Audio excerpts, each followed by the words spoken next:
Hey y'all, it's Michelle, and I'm here for another episode of Mondays with Michelle, where we're going to talk business and strategy and sales and profit. But first, I'm going to do a book review on a book I've never read in hopes of giving you some insight of what should be in the book if I did read it or if I wrote it. So today we're talking about what can you count on to drive your success, right? This is a really important question to ask ourselves. I'm going to go a bit into sales routines, sales and success habits, but first, I would love for you to question, and I would love for you to answer the question, what are you currently counting on for your business success? What activities, what marketing strategies, what are you clinging to that you're counting on bringing in the success that you know that you deserve, right? So what are you banking on? What are you clinging to? Or are you sort of feeling like you're grabbing at straws every day and you're not really sure what you can count on to create the success that you want? So that's our topic. But first, I want to do a book review on a book that I haven't taken the time to read, but I was given the book, and here you go. It is Be Like Amazon, Even a Lemonade Stand Can Do It. And the authors are Jeffrey and Brian Eisenberg and Roy H. Williams, right? Three men writing this book on how to be like Amazon.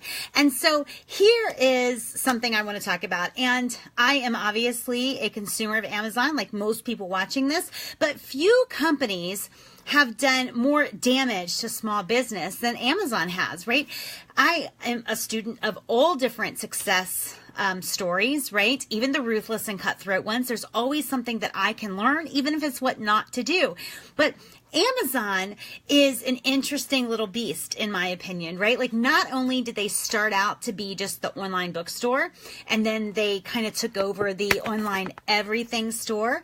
They began with a concerted effort to put brick and mortar bookstores out of business, and now they're opening brick and mortar bookstores. And so I love to see the flexible way in which they meet their sales goals and meet the obligations that they have to their shareholders. But in the beginning, if you remember, when they first walked away or started building on top of the foundation of being the online bookstore, they started to sell other stuff, and they were deliberately selling at a loss in order to put stores out of business, particularly in the electronics industry, putting stores out of business, stores that actually provided, dozens of jobs in local places and stuff like that. But, as cutthroat as it seems like they were also brilliant, right? So what they would do is they started out in one specific niche and began to build and build and build from there. And so I do believe that Amazon has a lot for us to look at and for us to consider when it comes to our own business. So I am not sure what is in this book, but here's what I'm hoping. I'm hoping that this book will tell us how to zig when everybody else is zagging, how to stay the course. If you remember early on in Amazon, they were taking a lot of investor money and they weren't making any profit. And so I'm sure it was kind of scary, not in the same way it's scary for us, right? If we're not making money, our bills don't get paid. When, they were not making money, salaries still got paid because of investor money. But still, I'm sure there were some challenging times. So I'm hoping this book would tell us how to stay the course, how to start small and take over the space you started in and then go outside from there, right? And so this is something that I hope that this book is telling us, because even though we may not, and hopefully are not as, cutthroat as Amazon has been in particular industries, they do have a lot to teach us, I think, about success and branding and being flexible when it comes to pursuing our sales goals and our business goals. So that's what I'm hoping they're going to talk about. But I'm here to talk about today what you are counting on to drive your success. And the first question I want to ask is, what are you counting on to drive your success? I would love for you to, even if you're watching the replay, put a comment below. What are you counting on? We all need to be able to count on something, right? We all need an anchor in our lives. We need, in many ways, or, according to me, like we need a spiritual anchor. We also need an anchor financially. We need an anchor in our business. We need something that we can cling to when the winds get tough, when things aren't exactly going our way. And when you have something that anchors you to the goal that you want in business, then you start to ride out the ebbs and flows very, very much more easily, right? And also the ebbs and flows, the quote unquote feast or famine, which I don't really love. Does not have to be your reality as an entrepreneur. Just let go of that thought. But they become a lot less dramatic because you've got an anchor that you can count on. So here are some things about what you should be counting on to grow your business, right? And this is from me. I've been in business for nearly 2 decades now, and I've learned that I grow fastest and most consistently when I have success habits, right? Actual habits. I just launched a 30-day program, and it's called the Driven Entrepreneur's Daily Guide to Success. It's a daily hustle. It's 30 days of really fine-tuning and honing your own success habits, but you've got to have some habits that you cling to, habits that you depend on to grow your business.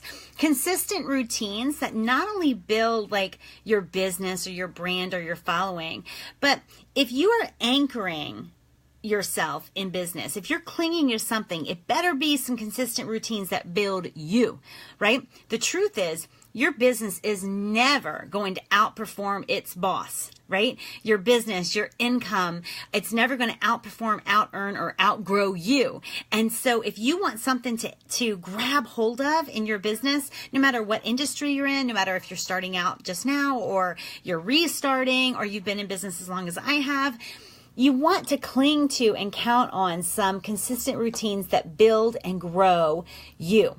Right? The other thing that you can absolutely count on, it is something that is often overcomplicated and many times bastardized in a way that makes it inauthentic and stuff like that. But you can count on content to grow your business, right? Content is just speaking to your market, having a conversation with your market, sharing your expertise and your encouragement with the people that you want to serve and sell to, right? It doesn't matter if you're selling makeup or furniture or legal services or chiropractic services or veterinary services or coaching services. It doesn't matter, right? Because when you're using content, people are able to get to know you over time, and the alternative to using content as an anchor, something you can count on 100% to grow your business, the other alternative for that is to simply rely on like a sales page or a one-time kind of one-hit wonder kind of thing. Content allows you to build your relationship with your market over time.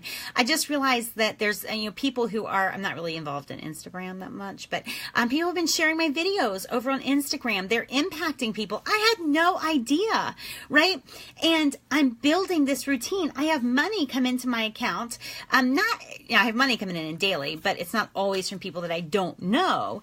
But many times, many days, I'll have money pop into my account from someone that I've never heard of before. But the key is I've been marketing to them, meaning speaking to them, reaching out to them, allowing them to get to know me and my approach to business for a really long time now. And so when a program calls out to them, they're quick to say yes because they trust me. So content is absolutely something that you can count on to grow your business. Habits that are routine and consistent, because it'll make you more routine and consistent in your marketing. Consistent routines that build you, your mindset muscle, your inner drive, your confidence, that sort of thing.